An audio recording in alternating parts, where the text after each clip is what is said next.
So Woolmark's been doing a lot of work in this space to kind of champion natural fibres against synthetics that are derived from fossil fuels.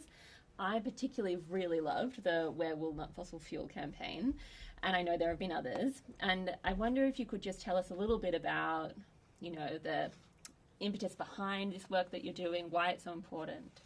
Yeah, absolutely. It's something that we've been working on for a lot of years, and the Woolmark Company is, founded on research as well. So we've got a big R&D component to everything that we do. So whenever we come out with any claims around sustainability or eco-credentials of the fibre, that is backed by years and years of research, which is so important in a space where everyone's greenwashing and you don't really know what to believe.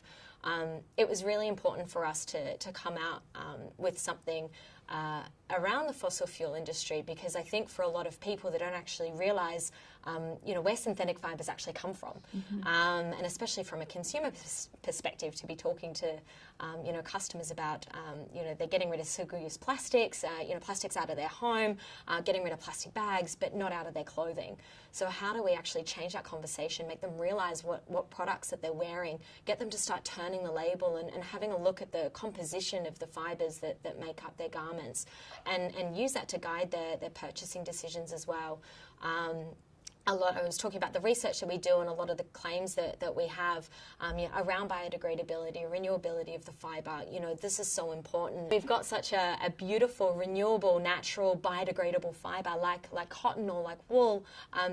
These are amazing attributes that we want to bring to the customer front of mind when they're shopping in a store, to actually feel it a lot more tangible and have that connection back to farm almost while they're shopping.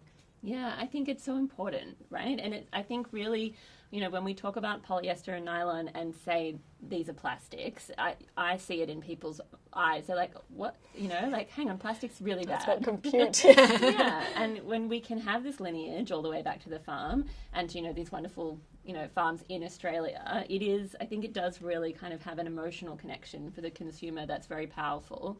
And, they're better in function and form. So I wanted to ask you, because you seem so knowledgeable about the PEF, and I always get a little scared when I'm looking at EU legislation, like, oh my God, what does it really mean? When is it coming in? Could you tell us a bit about it? So there's a lot of different pieces of legislation that they're currently looking at in the EU, and the intent is so laudable. It's the fashion industry is really unregulated, if you have a think about it. Very different to the agricultural side, especially in Australia, where we are quite highly regulated with what we do. So it's a new space for the industry to be moving into, and the EU are really championing this and leading the way, which is fantastic to see. Our big concern is with the tools that they're planning to use to implement these legislative proposals around eco-design, which is designing for more sustainable products, around green claim substantiation of the different claims that brands can make on products in the market. And they're planning to use the product environmental footprint, which has been in development for about 13 years. Originally it was more around white goods, and it's been used for wine and things like that.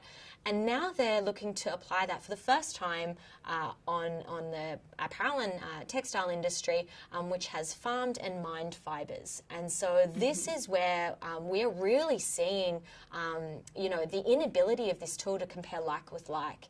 And so every time we try to crunch the numbers and come up with this PEF score, it's always biased against natural fibres because of the different way that it measures them, and it just can't compare. So we've raised these concerns with the EU. We have the Natural Fibre Coalition globally, along with brands and like-minded environmental NGOs, to bring these concerns to the EU. It's called the Make the Label Count campaign. And Australian wool and cotton have really been championing this as well. But we really need to get our voices heard, because it's not just the impact on natural fibres, it's the choices that consumers are going to make at the end of the day based on a biased rating system. Yeah, and I love that, the difference between mined and farmed. That's a real point of clarity, which I think is very powerful. Well, thank you so much. Thank you. I got something there.